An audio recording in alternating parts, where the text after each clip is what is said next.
Welcome back to under food blog. ఈ రోజు మన ఫుడ్ బ్లాగ్ వచ్చేసి చక్కగా ఎమ్మీగా స్పైసీగా అయితే పెప్పర్ చికెన్ చేస్తున్నాం అనమాట. ఈ వీడియో లాస్ట్ వరకు చూసేయండి, మీరు కూడా ఇంట్లో ట్రై చేసేయండి. ఎంత బాగా వస్తుందో మళ్ళీ వచ్చి కామెంట్ చేసి అయితే చెప్పండి. దీనికోసం ఒక ప్యాన్ అయితే పెట్టేసుకున్నాం. దాంట్లోకి సన్నగా కట్ చేసుకున్నాం ఉల్లిపాయ ముక్కలు వేసేసుకొని దాంట్లోకి గుంటూరు కారం మిర్చి అనుకుంటున్నారా, కాదు ఇవి ఎర్రకారం మిర్చి. అయితే నార్మల్ యూజ్ చేసే బదులు ఇవి వేసి చూద్దాం అనేసి వీటిని వేసుకున్నాం అనమాట. వాటిని మిడిల్లోకి కట్ చేసి చక్కగా వేసుకొని ఫ్రై చేసుకున్నాం. ఉల్లిపాయలు ఆ కలర్లోకి మారిన తర్వాత మనం ముందుగా చక్కగా కడిగేసి చిన్న చిన్న పీసెస్గా అయితే కట్ చేసుకున్నాం చికెన్ అనమాట. ఈ పెప్పర్ చికెన్కి ఇలా పీసెస్ చిన్న చిన్నగా ఉంటేనే చాలా బాగుంటుంది. సో ఈ విధంగా కట్ చేసేసుకొని ఆయిల్లో వేసుకొని మంచిగా అటు ఇటు అని ఫ్రై చేసేయండి. తర్వాత పెప్పర్ మంచి ఘాటైన పెప్పర్ని తీసేసుకోండి. దాంట్లోకి కొద్దిగా జీలకర్ర వేసేసుకొని చక్కగా వీటిని గ్రైండ్ చేసి పక్కన పెట్టేసుకోండి. చూసారా, మంచిగా అసలు సూపర్ స్మెల్ అయితే వచ్చింది. మీరు కూడా ట్రై చేయండి.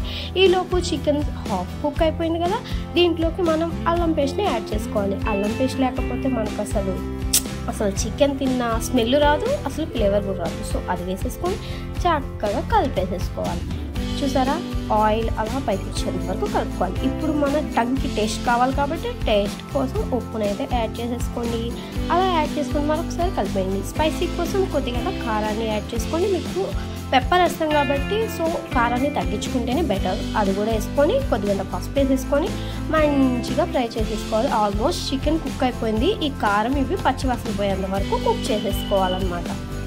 ఇంతకీ ఇలా పెప్పర్ చికెన్ ఎంతమంది తిన్నారో కామెంట్ చేసి చెప్పండి. చక్కగా చూసారా, ఆయిల్ మాత్రం పైకి వచ్చే విధంగా మాడిపోకుండా చక్కగా ఫ్రై చేసేసుకొని ఇప్పుడైతే కొద్దిగా ధనియాల పౌడర్ అలా జల్లేసుకోండి. దాని తర్వాత చికెన్ మసాలా పౌడర్ లేకపోతే ఎట్లా అది కూడా జల్లేసుకున్నాం.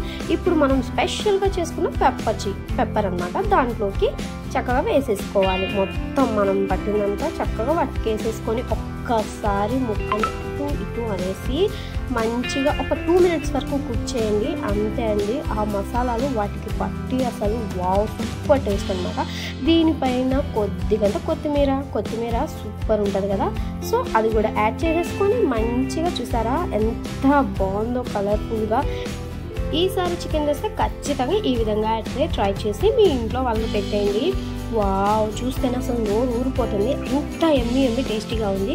ఇక అయిపోయినట్టే మంచిగా ప్లేట్లోకి తీసుకొని సర్వ్ చేసేసుకొని తింటే అసలు సూపర్ అనమాట. ఇంకెందుకు ఆలస్యం, చక్కగా మీ వాళ్ళకు కూడా మంచిగా చేసి పెట్టండి. అండ్ వీడియో నచ్చితే లైక్ చేయండి, షేర్ చేయండి, సబ్స్క్రైబ్ చేయండి. చూసారా, మేము అలా కలుపుకొని ముద్ద నోట్లో పెట్టేసుకున్నాము. Thank you for watching. Bye.